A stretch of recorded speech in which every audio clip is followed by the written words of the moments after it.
Mother Nature treating me right. I'm getting my workload lessened by the amount of rainfall this spring. It's unbelievable. So, I'm going to talk a little bit today about some weeds. There's a nice cluster of the Principe Borghese Italian sun-dried tomato. Very, very beautiful specimen. I'm totally in love with that plant, along with a couple others. I like it. It's good to eat fresh. It's easy to preserve. It makes lots of seeds. The vines were long-lived and healthy, and there's no complaints with it. Everything doing well. The teff is up.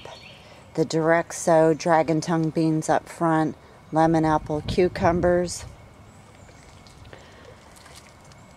Here's a beautiful view of some contrasting colors with the black futsu squash going to flower up against the seed heads of the dotted mint.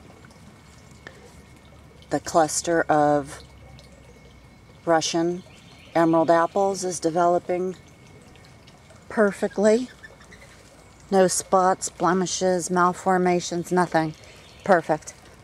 Okay, we have one extremely large patch of baby squirrel sponsored sunflowers, and I put 2 more out back. Okay, weeds. Let's talk about weeds. We've talked about the medicinal purposes. We've talked about how they can be, edible. This lamb's quarters is very common. My girlfriend says she enjoys it more than spinach now. But the other reason to leave a couple leaves, weeds, is for your pollinators. So I've been trying to take notice of what bugs like what weeds. And I've noticed the ladybugs and some others really like a couple weeds that I have in my garden. So I'm going to go ahead and make an effort to remember them and leave them in. My crookneck squash is still kicking the flowers out and squash left and right. But here, this brings me to the pepo. And there are 5 pepos in this little area. And then come over here, there's another sowing, and that's, they're small, compact. Most pepos that I've dealt with, well, all pepos that I've dealt with so far are compact plants. But this over here, there's a reason why they call this Maxima.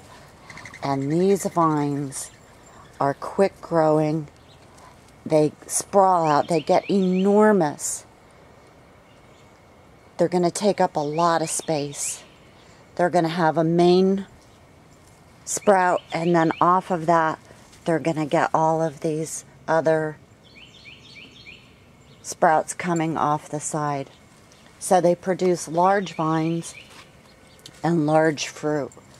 And this brings me to the weeds. So in this case, if you don't have a large garden space, plant the seed in where you have cleared and amend it.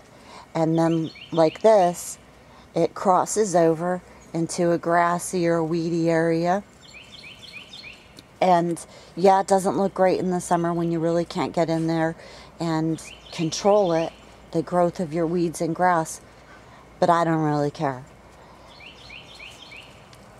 These vines are so large and the fruit is so heavy that it's good to do this. It's good to leave weeds in, even if the whole plant is in your garden, because these tendrils are sent out all along the plant, and they are used to stabilize it in case of high winds and storms and whatnot.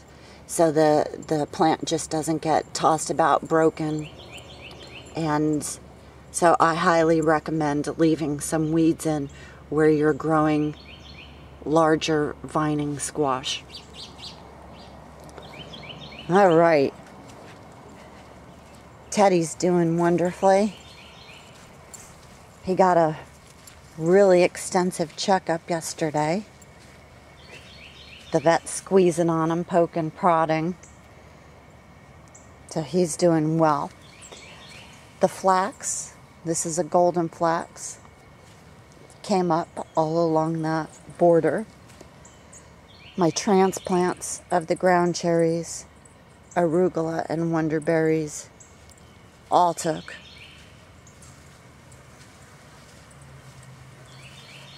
I've removed a couple more tomatoes, and that's always disappointing. I have the first of, I'm having a baby. First watermelon baby. It is possible that this isn't pollinated and will drop. I'll know in another couple days. But there are plenty of blossoms. So that looks like that's a go.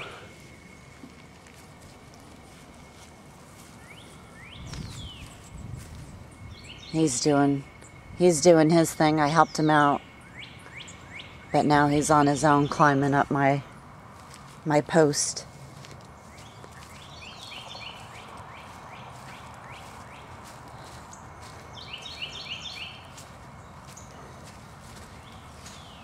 I have just a little bit more clearing to do. All right, there's more sunflowers. She's gonna make sure she has some more food. Working hard.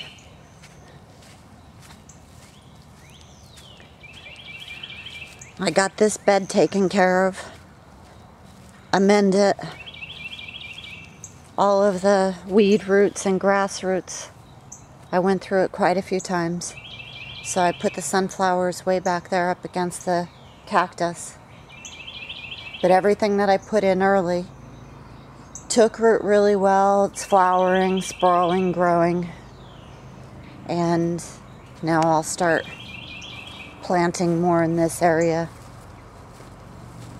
These sprinkler heads are just constant malfunction, and it's really, really frustrating, to say the least. So there's some more ground cherries. And you could see the growth on the ground cherries here. Insanely lush right now.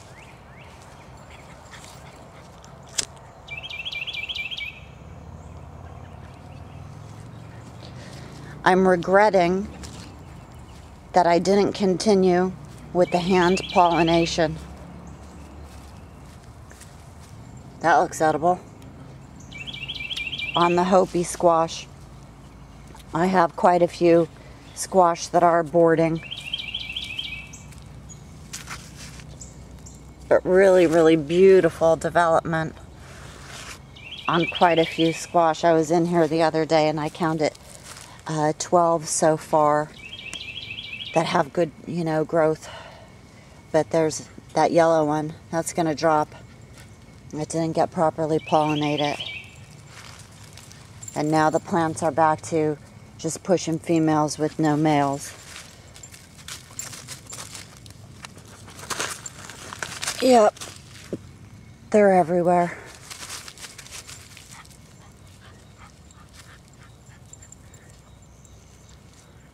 All right, this is a short one. I'll talk to you soon. Take care.